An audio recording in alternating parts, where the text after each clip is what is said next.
உலகமெங்கும் வெற்றி நடை போட்டு வருகிறது. தியேட்டர்ல போய் கண்டிப்பா இந்த படத்தை பாருங்க. ஒருத்தருக்கு நாய தர்மம்னு ஒண்ணு இருக்கும். Nemathi Property Management. Contact 7667008999. அன்னை பர்னிச்சர்ஸ். அன்னை திருமண சீர்வரிசை பொருட்கள், டிவி, ஃபிரிட்ஜ், வாஷிங் மெஷின் உள்ளிட்ட 200க்கும் மேற்பட்ட பொருட்கள் அடங்கிய திருமண சீர்வரிசை ரூபாய் 99,000 மட்டுமே. தமிழகம் முழுவதும் இலவச டோர் டெலிவரி. தொடர்புக்கு 7550014440 9345044044. ஃபோர்த் எஸ்டேட் தமிழ் நேயர்களுக்கு வணக்கம். இது உங்கள் ஃபோர்த் எஸ்டேட் தமிழ் வழங்கும் தலையங்கம் நிகழ்ச்சி. நான் உங்கள் அருள்மொழிவர்மன். இன்னைக்கு நம்முடைய தலையங்கம் நிகழ்ச்சியில வாரிசு அரசியல் அப்படிங்கிறது பொதுவாக ஜனநாயகத்திற்கு ஆபத்து இல்லையா அப்படிங்கிறது குறித்து நிறைய விவாதங்கள் நடந்திருக்குது.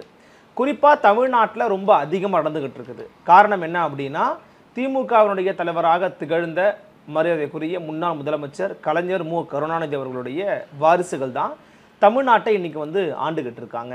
ஸோ அந்த அடிப்படையில் வாரிசு அரசியல் அப்படிங்கிறது is that thread to the democracy அப்படிங்கிற மாதிரியான விவாதங்கள் அப்படிங்கிறது ரொம்ப அதிகமாக பரவலாக நிறைய இடங்களில் நடந்துகிட்டு இருக்குது. இப்போ அதனுடைய அடுத்த கட்ட நகர்வாக மீண்டும் ஒரு நபரை பற்றி பேசுபடு பொருளாக மாற்றி வருகிறார்கள். அவர் யாருன்னு பார்த்தீங்கன்னா திரு இன்பநிதி அவர்கள் தான். ஸோ இந்த ஜல்லிக்கட்டு நிகழ்ச்சி மாட்டுப்பொங்கல் அன்னைக்கு பார்த்தீங்கன்னா ஒரு நிகழ்ச்சி நடந்திருக்கும். அந்த நிகழ்ச்சி நீங்கள் பார்த்துருப்பீங்க. அந்த நிகழ்வை ஒட்டி எழுந்திருக்கக்கூடிய பேசுபடு பொருள்கள் என்னென்ன, இது ஏன் இந்த மாதிரி அடுத்த கட்ட விவாதத்துக்கு போய்கொண்டே இருக்கிறது அப்படிங்கிறது குறித்து தான் நம்ம இன்றைக்கி பார்க்க போகிறோம். நிகழ்ச்சிக்குள்ள பயணிக்கலாம். இது உங்கள் ஃபோர்த் எஸ்டேட் தமிழ் வழங்கும் தலையங்கம் நிகழ்ச்சி. அடிப்படையில் வாரிசு அரசியல் அப்படிங்கிறது என்ன? ஒரு தலைவர் இருக்கிறாரு. அந்த தலைவர் தன்னுடைய அமைப்புக்கோ தன்னுடைய கட்சிக்கோ அடுத்த முகமாக, அடுத்த அடையாளமாக யாரை காண்பிக்கிறார், அந்த காண்பிக்கக்கூடிய நபர் யார் அப்படிங்கிறத தான் ரொம்ப கூர்மையாக கவனிப்பாங்க. இப்போ திமுகவில் பார்த்தீங்கன்னா இதற்கு முன்பாக தலைமையில் இருந்தவர் யாருன்னு பார்த்தீங்கன்னா முதல்ல பேரறிஞர் அண்ணா அவர்கள் இருந்தாங்க. இப்போ அண்ணா அவர்களுக்கு கீழே பார்த்தீங்கன்னா அந்த காலகட்டத்தில் 50 தலைவர்கள்னு சொல்லக்கூடிய தலைவர்கள்லாம் இருந்திருக்கிறாங்க. அந்த 50 தலைவர்களில் யாரெல்லாமோ அடுத்த கட்டமாக வரப்போகிறாங்க அப்படிங்கிற மாதிரியான பேசப்பட பொருள்லாம் அன்றைக்கே கூட இருந்திருக்கும். இந்த அளவுக்கு ஊடகங்கள் பெருத்திருந்த காலகட்டமாக இருந்திருந்தது அப்படின்னா அடுத்தது இவர் தான்பாலாம் கூட பேசியிருக்க வாய்ப்பு இருக்குது. ஏன்னா அப்படியாக 50 தளபதிகள் இருந்தாங்க. ஸோ இப்படியான ஒரு காலகட்டத்தில் நம்ம அந்த திமுகவுடைய வரலாறு எடுத்து பார்க்கும்போது கருணாநிதி அவர்கள் தான் அடுத்த தலைவராக வரப்போகிறாரு அப்படிங்கிறத பல பேர் யூகிக்க கூட இல்லை. ஆனால் அவர் வந்துட்டார், அவருடைய திறமை தான் அதுக்கு காரணம்னு சொல்லி நம்ம இன்றைக்கி நம்ம படிக்கிறோம். அவருடைய வரலாற்று கூட நமக்கு இதை உணர்த்துகிறது. ஸோ அப்படியாக அண்ணா அவர்களுக்கு பிறகு ஐயா கருணாநிதி அவர்கள் திமுகவினுடைய தலைமை பொறுப்புக்கு வராங்க. கருணாநிதி அவர்களுடைய தொடர்ச்சியான திமுகவை எப்படி கொண்டு போகிறாரு அப்படிங்கிற அணுகுமுறை, அவருடைய ஆட்சியினுடைய செயல்பாடு, அவருடைய சித்தாந்த புரிதல், அவருடைய கோட்பாட்டு புரிதல், இதெல்லாம் அடிப்படையாக வச்சு தான் அவருடைய ஆட்சி முறை அப்படிங்கிறது தொடர்ச்சியாக தமிழ்நாட்டுக்கு கிடச்சிது. அவராலேயும் தொடர்ச்சியாக ஆள முடிந்தது. எதிர்கட்சியாக வந்த அதிமுகவோ அல்லது மற்ற கட்சிகளையோ அவங்கள நிராகரிச்சுட்டு கலைஞர் கருணாநிதியை மக்கள் தேர்வு செய்வதற்கான காரணம் என்ன அப்படிங்கிற மாதிரியான விஷயங்களை அடுக்க முடிந்தது. அதற்கு காரணம் என்னென்னா அவருடைய அணுகுமுறை, அவர் அந்த தந்திரமாக தேர்தல் யுக்திகளை கை கொண்டு மற்ற நபர்களை எப்படி அரவணைப்பது, எதிரிகளை எப்படி சமாதானப்படுத்துவது, ஜனரஞ்சகமயப்படுத்துவது அப்படிங்கிற ஒரு முறையை பின்பற்றியதன் காரணமாக அவரால் அதை பண்ண முடிஞ்சது. இப்போ அவருக்கு பிறகு யார் அப்படிங்கிற கேள்வி எழுப்பெடுக்கிற போது தமிழ்நாடு முழுக்க திமுகவுக்கு பொதுவாக நம்ம பார்த்தோம் அப்படின்னா திமுக அதிமுக அப்படின்னு பிரித்து வச்சுட்டோம் அப்படின்னா திமுக கட்சி அறிவாளி கட்சின்னு சொல்லுவாங்க. அடிப்படையில் அவங்க சித்தாந்தம் பேசுவாங்க, கோட்பாடு பேசுவாங்க, புரிதல் அப்படின்றது அவங்களுக்கு ரொம்ப இருக்கும். ஆரிய வைதீக பிராமணிய மரபுகளுக்கு எதிரான கோட்பாட்டு புரிதலோட உள்வாங்கி அதை வெளிப்படுத்தக்கூடிய தன்மை கொண்டவங்களாக இருப்பாங்க. அவங்க ரொம்ப ஒரு அறிவாளிகளாக இருப்பாங்க அப்படிங்கிற ஒரு பேச்சு அப்படிங்கிறது திமுகவினருக்கு மீது எப்போதுமே இருக்கும். அப்படியாக இருக்கிற ஒரு கட்சியில் தலைமை பொறுப்பு அல்லது முக்கியமான ஒரு இடம் அப்படின்னு வரும்போது வாரிசுகளுக்கு மட்டுமே வழங்கப்படுவது அப்படிங்கிறது பெரிய விமர்சனத்திற்கு தொடர்ச்சியாக உருவாகி வருது. அதுக்கு விதை போட்டவர் நம்ம மு.க. ஸ்டாலின் அவர்கள் அப்படின்னு சொல்ல முடியாது. ஏன்னா அதற்கு முன்பாகவே ஐயா கருணாநிதி அவர்கள் அதற்கு விதை போட்டு வச்சுட்டாங்க. ஆனால் அது ஏன் ஒரு பெரிய விஷயமா பார்க்கப்படலை, பேசப்பட பொருளாக மாறலை, அல்லது இவ்வளவு தூரம் ஏன் விமர்சனத்துக்கு உள்ளாகலை அப்படின்னா ஐயா ஸ்டாலின் அவர்கள் பார்த்தீங்கன்னா பல போராட்டங்களை கலந்துருக்கிறாங்க, தொடக்க காலகட்டத்திலிருந்தே அவர்களுடைய அணுகுமுறை, அவருடைய வழி வந்து பார்த்தீங்கன்னா ரொம்ப கரடு முரடான பாதையில் தான் வந்து அவர் பயணிச்சு வந்திருக்கிறாரு அந்த காலம் தொட்டே. அண்டு பல பதவிகளையும் இருந்திருக்கிறாரு, சின்ன சின்ன பதவிகளாக இருந்திருக்கிறாரு. அதன் பிறகு ஒரு கட்டத்தில் தான் கருணாநிதி அவர்கள் உயிரோடு இருக்கிற வரையில் முதல்வர் வேட்பாளர் ஐயா கருணாநிதி அவர்கள் தான், மு.க. ஸ்டாலின் கிடையாது. ஸோ அப்படியாக ஒரு ஸ்ட்ரகிள்ஸ்லாம் நிறைய இடங்களை ஃபேஸ் பண்ணி அதன் பிறகு கட்சியின் தலைவராக வந்து அதன் பிறகு இன்றைக்கி மாறி நிற்கிறார் அப்படிங்கிறத நம்ம பார்க்குறோம். ஸோ அவருடைய ட்ராவலுக்கு ஒரு நிறைய காலம் இருக்கிறது. அவருடைய ட்ராவல் இவ்வளோ பெருசாக பண்ணியிருக்கிறாரு, ஸோ அவருக்கு கொடுக்கலாம் அப்படிங்கிற மாதிரி ஒரு பேச்சு எல்லார் மத்தியிலையும் வந்து உருவாச்சு. ஆனால் அந்த பேச்சு அப்படிங்கிறது உதயநிதி அவர்களுக்கு வந்து கிடைக்கல. உதயநிதி அவர்களையே விமர்சனம் செய்து கொண்டிருக்கக்கூடிய நேரத்தில் எப்படிப்பா ஒருத்தர் துணை முதலமைச்சராக எடுத்த உடனே மாற்றினீங்க? அப்பா முதலமைச்சர், தன்னுடைய மகன் இந்த அரசியல் கட்சிக்குள்ள நேரடியாக பயணம் செய்த 4 ஆண்டுகளில் ஒருத்தருக்கு டெபுட்டி சிஎம் எப்படி? இப்போ நான் இருக்கிறேன், இல்லை என்னையை விட்டுருங்க, ஒரு எக்ஸுங்கிற பர்சன் ஒருத்தர் இருக்கிறாரு. அந்த எக்ஸுங்கிற பர்சன் உதயநிதி ஸ்டாலின் அவர்களை விட மிகச்சிறப்பான அறிவாற்றலும் கோட்பாட்டு புரிதலும் நல்ல தத்துவ விஷயங்களையும் வச்சிருக்கிறாரு, நல்லா பேசுகிறாரு, சிறந்த பேச்சாளராக இருக்கிறாரு, நல்லா மக்களோட பழகிறாரு, நல்லா கலப்பணி செய்கிறாரு. ஒரு 4 ஆண்டில் அவரால் டெபுட்டி சிஎம்மாக மாற முடியுமா? மாற முடியாது. அப்போ அப்படி ஒருத்தர் மாறி இருக்கிறாரு, அவருக்கு ஒரு எம்எல்ஏ சீட்டு கிடச்சிருக்குது, எம்எல்ஏ ஆயிருக்கிறாரு, எல்லாரும் வந்து அதை இணக்கமாக பார்க்குறாங்க அப்படின்னா அது நிச்சயமாக ஃபேமிலி பாலிடிக்ஸ் தான். அது முழுக்க முழுக்க குடும்ப அரசியல் மூலமாக வரக்கூடிய ஒன்று தான். ஆனால் இந்த குடும்ப அரசியல் வந்து எங்கே ஆபத்தை விளைவிக்கும் அப்படின்னு நம்ம பார்க்குறோம் அப்படின்னா, அடுத்த கட்டமாக இருக்கக்கூடிய இளைய சக்திகள் இருக்காங்க இல்லையா, வெளியிலிருந்து பார்க்குறவங்க இருக்கிறாங்க இல்லையா, இவங்க இந்த பார்ட்டிக்குள்ளே நார்மலாக ஒருத்தர் உள்ளே போய் ஒரு முக்கியமான பிளேஸ் அடையவே முடியாது போல இருக்குது அப்படிங்கிற மாதிரியான ஒரு தோற்றம் வரும். அப்படி இல்லைனா கூட இந்த முக்கியமான இடங்கள் எப்போதுமே வாரிசுகளுக்கு தான் இந்த கட்சியில் எழுதப்படாத விதியாகவே இருக்குது அப்படிங்கிற ஒரு தோற்றம் வரும். ஸோ இந்த தோற்றத்தை உருவாக்குவதற்கு அடுத்த ஒரு வாய்ப்பாக அமைஞ்சது என்னன்னு பார்த்தீங்கன்னா இந்த ஜல்லிக்கட்டு நிகழ்ச்சி தான். ஸோ இந்த ஜல்லிக்கட்டு நிகழ்ச்சியில் வந்து பார்த்தீங்கன்னா அதை பார்ப்பதற்காக உதயநிதி ஸ்டாலின் டெபுட்டி சிஎம் அவர்களுடைய மகனான திரு இன்பநிதி அவர்கள் அங்கே வந்திருக்கிறாங்க. ஸோ அவர் வந்து அங்கே அமர்ந்து பார்க்குறாரு. இதில் என்ன வந்து ஒரு இஷ்யூவாக மாறுதுக்குன்னு பார்த்தீங்கன்னா, அவர் அமர வேண்டிய இடத்துல ஒரு மாவட்ட ஆட்சியர் அமர்ந்திருக்க வேண்டும், ஆனால் அவர் அமராமல் இருந்திருக்கிறாரு. அதே போல் முக்கியமாக அந்த ஜல்லிக்கட்டுக்காக போராடிய ஒரு நபர் பின்னாடி நின்றுட்டு இருக்கிறாரு, அவர் அமர்ந்திருக்க வேண்டிய ஒரு இடம். அப்புறம் மற்றவர்களெல்லாம் விலக்கி வச்சுட்டு அவர் நண்பர்களுக்கு வந்து இடத்த வந்து கொடுத்து அதை கவனிக்க வைக்கிறாங்க, அந்த விசிட்டிங் இடத்த வந்து கவனிக்க வைக்கிறாங்க. ஸோ இதெல்லாம் வந்து பார்த்தீங்கன்னா உதயநிதி ஸ்டாலின் அவர்களுடைய மகன் அப்படிங்கிற ஒரே காரணத்துக்காக தான் இவ்வளவு வந்து பண்ணியிருக்கிறாங்க.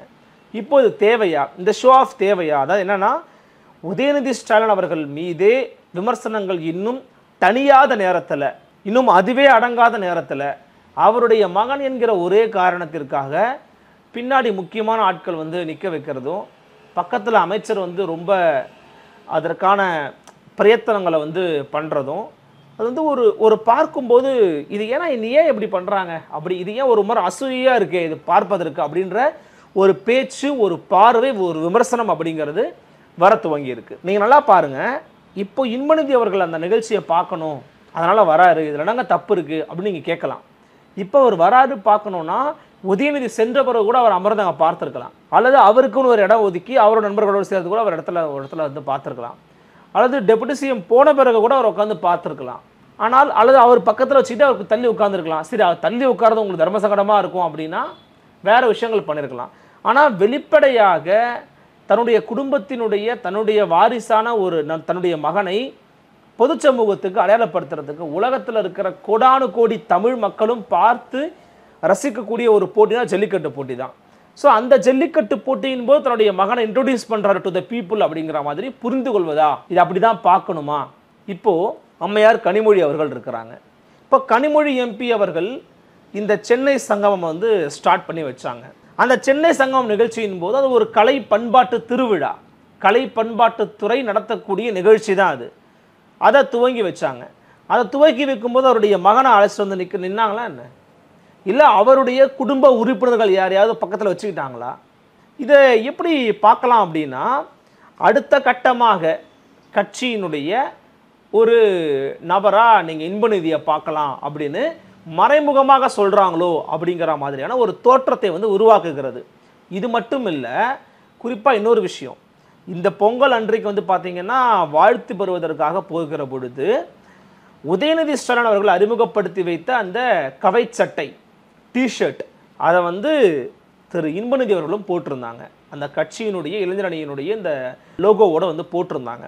அப்போ இவங்க வந்து ஒரு தாட் ப்ராசஸோட ஒரு பிளானோட தான் இதை வந்து அடுத்தடுத்து ப்ராசஸ் பண்ணிக்கிட்டு இருக்கிறாங்க. இப்போ உதயநிதி வந்தார், உதயநிதிக்கு அவர்களுக்கு பிறகு இன்பநிதி தான் வந்து வரப்போறாரு அப்படிங்கிறதுக்கான ஒரு அறிகுறியை வந்து உருவாக்குறாங்களா பொது சமூகத்துக்கு உள்ள அப்படின்றத நம்ம புரிஞ்சுக்க வேண்டியதாக இருக்கிறது. அது வந்து அந்த கேள்வி நமக்குள்ளே எழுகிறது. அப்போது நாளைக்கு இன்பநிதி வந்தாருன்னா உங்களுக்கு என்னங்க பிரச்சனை? கட்சிக்குள்ளே இருக்கிறவங்க ஏற்றுக்கிறாங்க, ஏற்றுக்காட்டி போகிறாங்க அப்படின்னு நீங்கள் சொல்கிறீங்கன்னா அது அப்படி பாத்திர முடியாது. கட்சி ஏற்றுக்காட்டியுமே கூட பொது சமூகம் அப்படிங்கிறதுக்கு ஒரு பார்வை உண்டு. இன்னொன்று, ஒவ்வொரு ஜனநாயக நாட்டிலையும் ஒரு கட்சி வந்து ஒரு ஜனநாயகப்படுத்தப்பட்ட ஒரு கட்சியாக இருக்கணுங்கிறத விரும்புவாங்க. அது எந்த கட்சியாக இருந்தாலும் சரி, அவங்க 1000 தான் நாங்கள் எங்கள் முடிவுன்னு சொன்னாலுமே கூட வெளியிலிருந்து பார்ப்பவருடைய பார்வை என்னவா இருக்குது அப்படிங்கிறத பதிவு பண்ண வேண்டிய கடமையும் பொறுப்பும் நமக்கு இருக்குது. இது வந்து மக்கள் பிரச்சனையா, இதனால் என்ன ஆபத்து இருக்குது அப்படின்றத நம்ம வந்து பார்த்தா இது மக்களுக்கான பிரச்சனை நம்ம சொல்ல வரல. ஆனால் இது மக்கள் அரசியல் செய்கிறாங்க இல்லையா, மக்களாட்சி அரசியலில் செய்யக்கூடிய நபர்களுக்கு அல்லது மக்களாட்சி அரசியல் புரியவில்லை ஒரு கட்சிக்கு, அதுவும் ஆளுங்கட்சி இருக்கக்கூடிய ஒரு முக்கியமான ஒரு பிரமுகர் செய்யக்கூடிய செயல் அப்படிங்கிறது ஏதோ ஒரு வகையில் இன் ஃபியூச்சரில் ஒரு தாக்கத்தை ஏற்படுத்தும், கண்டிப்பாக ஏற்படுத்தும். அப்போது அந்த அடிப்படையில் தான் திரு இன்பநிதி அவர்களுக்கு கொடுக்கப்பட்டிருக்கக்கூடிய இந்த முக்கியத்துவத்தை வந்து நம்ம வந்து கொஸ்டின் பண்ண வேண்டிய ஒரு கட்டாயத்தில் இருக்கிறோம். அவரை முன்னிலைப்படுத்த வேண்டிய தேவையோ அவசியமோ இன்றைய சூழலில் திமுகவுக்கு சுத்தமாக இல்லை அப்படின்ற ஒரு பார்வை இருக்கிற பொழுது ஏன் அவரை முன்னிலைப்படுத்துகிறாங்க? அப்படி என்றால் இன்பநிதியும் வருங்கால கட்டங்களில் திமுகவினுடைய முக்கியமான பொறுப்புகளை அலங்கரிக்க போகிறாரா? திமுகவில் இருக்கக்கூடிய மூத்த அமைச்சர் பெருமக்கள் எல்லாம் இப்போது தயாராக தான் இருக்கிறாங்க, அது வேற. ஆனால் ஒரு ஜனநாயக ரீதியிலான ஒரு கட்சியில், ஜனநாயகம் படிதான் நாங்கள் நடக்கிறோம்னு சொல்லக்கூடிய ஒரு கட்சியில் ஒரு செயற்குழு, ஒரு பொதுக்குழு, ஒரு உயர்மட்ட குழு இதெல்லாம் போட்டுக்கலாம், இதெல்லாம் போட்டுட்டு நாங்கள் இதெல்லாம் போட்டுக்கிறோம் அப்படின்னு சொல்லிட்டு தலைவர் சொல்கிறத வாச்சிட்டு ஆமாம் அப்படின்னு சொல்கிறதுக்கு போகிறவங்க தான் நிறைய கட்சிகள் இருக்கிறாங்க. திமுகவும் அதிமுகவும் அப்படி தான் பார்க்குறாங்க ஆக்சுவலி. ஸோ அப்படியாக பார்க்கும்போது இன்பநிதி அவர்களுக்கு இருக்கக்கூடிய முக்கியத்துவத்தை கொஸ்டின் பண்ணுறாங்க தான். ஏன் இதை அவருக்கு முதலடி இவ்வளோ முக்கியத்துவம் கொடுக்கணும்? இப்போ நீங்கள் இப்படி கொடுத்தீங்கன்னு வச்சுக்கோங்களேன், நல்ல விதமான ஐடியாஸ் வந்து வெளில இருந்து வருமா? இப்போது சிபிஎம் உடைய தலைவராக பே சண்முகம் இருக்கார், தோழர் இருக்கார். அவர் கிட்டத்தட்ட 40 ஆண்டு காலமாக வந்து வலிகளையும் வேதனைகளையும் அவமானங்களையும் போராட்டங்களையும் வெற்றிகளையும் தோல்விகளையும் எல்லா விதமான உணர்வுகளையும் கடந்து வந்த ஒரு மனிதர். அவர் பார்க்காத காவல் சித்திரவதை கிடையாது, அவர் பார்க்காத மரணம் கிடையாது, அவரை வந்து அவருடைய இதயத்தை கிழிக்காத வலிகள் கிடையாது. அந்த அளவுக்கு எல்லாத்தையும் பார்த்துட்டு வந்திருக்கிறாரு. ஸோ அவரை வந்து இன்னைக்கு சிபிஎம் கட்சியினுடைய மாநில செயலாளராக தேர்ந்தெடுக்கப்பட்டிருக்கிறாங்க. ஏன் அவர் தேர்வு பண்ணாங்க? அவருக்கு ஒரு அனுபவம் இருக்குது, அவருக்கு ஒரு ஆற்றல் இருக்குது, அவருக்கு ஒரு கொள்கை புரிதல் இருக்குது, அவருக்கு ஒரு சித்தாந்த தெளிவு இருக்குது.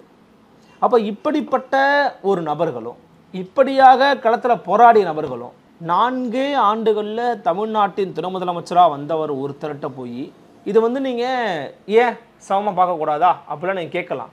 ஆனால் கள ரீதியாக இதை பார்க்கும்போது நமக்கு என்ன தோணுது? ஒரு வாஸ்ட் எக்ஸ்பீரியன்ஸ் இருக்கிற ஒரு பர்சனாலிட்டி, ஒரு லீடர், ஒரு மக்களுக்கான ஒரு நபர், ரொம்ப ஈஸியாக ஒரு பிம்பத்தின் வாயிலாக வந்த ஒரு நபரோட அமர்ந்து பேசி தன்னுடைய கொள்கையை புரிய வச்சு இதுக்கான ஒரு கோரிக்கை நிறைவேற்றணும்னு சொல்ல வேண்டிய கட்டாயத்தில் இருக்கிறோமே அப்படிங்கிற ஒரு கேள்வி எழுப்புறாங்க.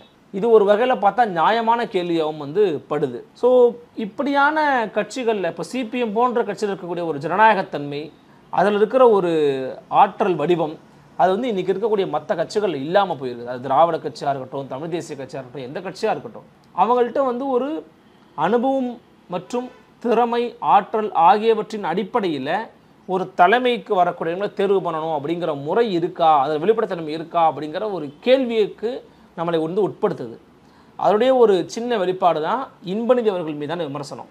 இப்போ இன்பநிதி அவர்களை இந்த நேரத்தில் இவங்க கூட்டு வராங்க அப்படின்னா அடுத்த ஆண்டில் 2026ஆம் ஆண்டு தேர்தலில் அவருடைய ரோல் என்னவா இருக்க போகுது?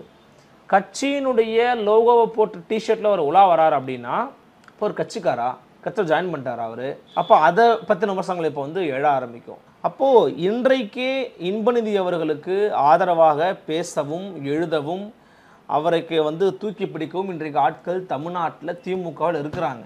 இப்போ அவர்களுடைய மனநிலை என்ன? இந்த குடும்பம் ஆட்சி பண்ணால் போதும் நினைக்கிறாங்களா? அந்த மனநிலை தான் அணுகிறாங்களா? அதை இப்போ இப்படின்னு பலவிதமான கேள்விகள் இருக்குது. என்ன அடிப்படையில் பார்த்தாலுமே ஒரு குடும்பம் மட்டுமே, ஒரு தனி குழு மட்டுமே ஒரு விஷயத்தை ஆளுவது அல்லது ஒரு விஷயத்தை அணுகுவது அப்படிங்கிறது ரொம்ப ஆபத்தானதும், அது ஒரு மேட்டுமைத்தன்மை பொருந்திய ஒரு செயல்பாடும் தான் ஆகும்ன்றது தான் ரொம்ப யதார்த்தமான ஒரு கருத்து. ஸோ அதிகார பரவலாக்கம் செய்யணும் அப்படின்னா அனைத்து தரப்பு இடங்கள்லையும் வந்து அதிகாரம் போய் சேரணும், பரவணும் அப்படிங்கிறது தான் உண்மையாகவும் நிஜமாகவும் இருக்க முடியும். ஸோ அதை நோக்கி பயணம் செய்யுமா திமுக அப்படிங்கிறத பொறுத்திருந்து பார்க்கலாம். எனவே இந்த விவகாரம் குறித்து உங்களுடைய எண்ணங்கள் என்ன அப்படிங்கிறத கமெண்ட் செக்ஷனில் பதிவு பண்ணுங்கள். மற்றும் ஒரு தலையங்கத்தில் சந்திக்கிறேன். நன்றி, வணக்கம்.